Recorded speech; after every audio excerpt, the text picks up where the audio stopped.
Diary of a Wimpy Kid, The Ugly Truth, Part 3. I've tried to explain to Gammy that people my age don't know how to write letters with a stamp and return address and all that stuff, but she doesn't want to hear it.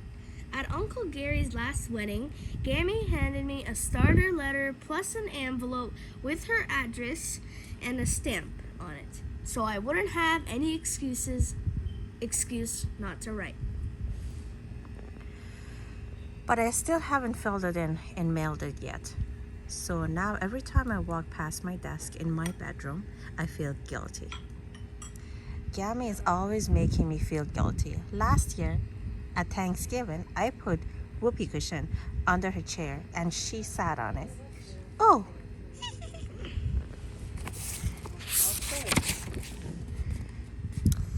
A few days later, everyone in the whole family got a handwritten apology letter from Gammy. Dear family, I am writing to apologize for the unfortunate incident that occurred after Our family Okay, you do it. concluded grace at our Thanksgiving celebration.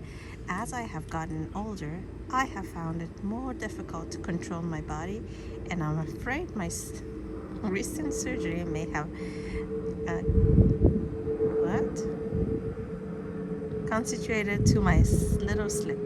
I hope that this unfortunate miss does not become the lasting impression of what was otherwise a glorious and blessed occasion. Love, Gam.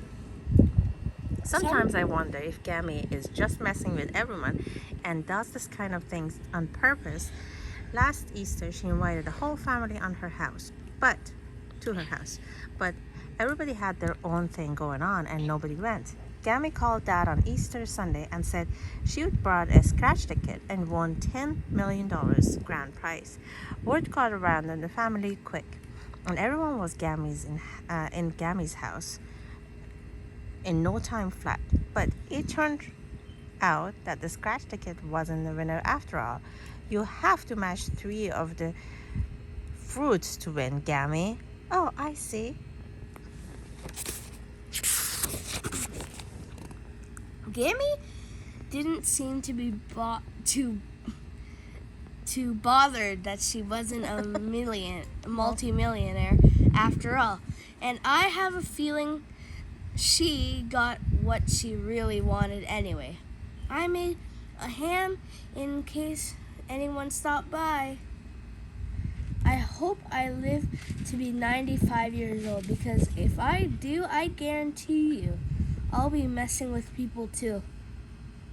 Your underwear goes underneath your clothes, Dad.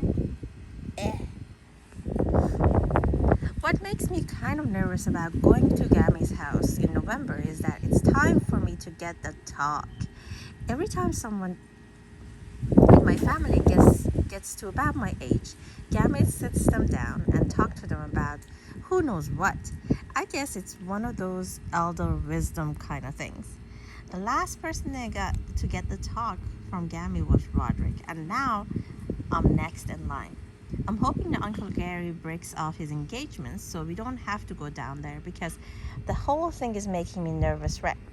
Thursday, I've got a new math teacher at our school named Mrs. McElroy.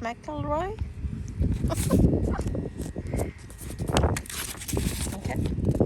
She used to teach kindergarten, and I don't think she's really crazy about middle school kids. We have math right after phys ed, so by the time we get to Mr. Malcary room, everyone's all sweaty from exercising. Mrs. McElroy complained to the principal and said she can't teach when it smells like monkey house in the room. So the principal said that from now on, us kids had to take showers after gym. Well, I can tell you that most of the boys in my class were not on board with that decision. The only person who was okay with it was Roger Townsend. But he was held back twice, and he's practically a man anyway. So the rest of us decided we were gonna have to fake it. After Fizette was over yesterday, we all took turns getting. What happened? Looked like we showered. Oh my God. Where are we?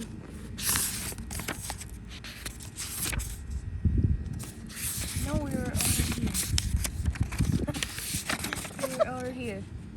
So the rest of us decided we were gonna have to fake it.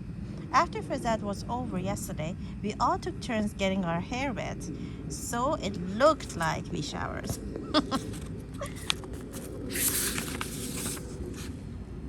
But I don't know if we really fooled Miss McClory. McElroy. But I don't think she's ever gonna go to the boys' locker room and investigate.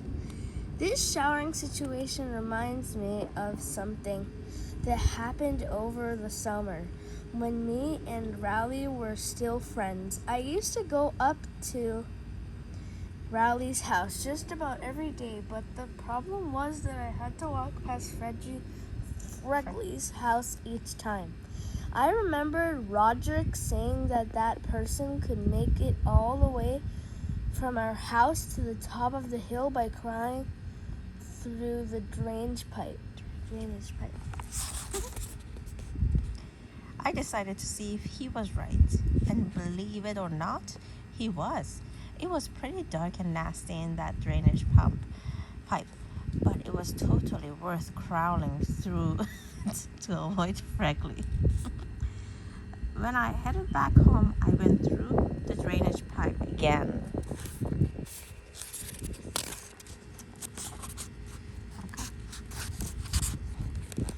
But I probably should have hosed off in the front yard or something, because Mom seemed suspicious when I walked through the front door. I knew Mom would have fit if she found out I crawled through the drainage pipe. Sorry. Go ahead. So I didn't say anything, but Mom told me I was gonna have to take a shower before dinner. When I got out of the bathroom, there was something sitting on my bed. I opened it up and found a stick of deodorant and a book. What the heck just happened to my body? I put the deodorant on my dresser, but I tossed the book in the trash. I've seen that book before. Mom must have gotten the same book for Roderick when he was my age. I found it in his junk drawer, and believe me, I do not need to see pictures in that book the second time.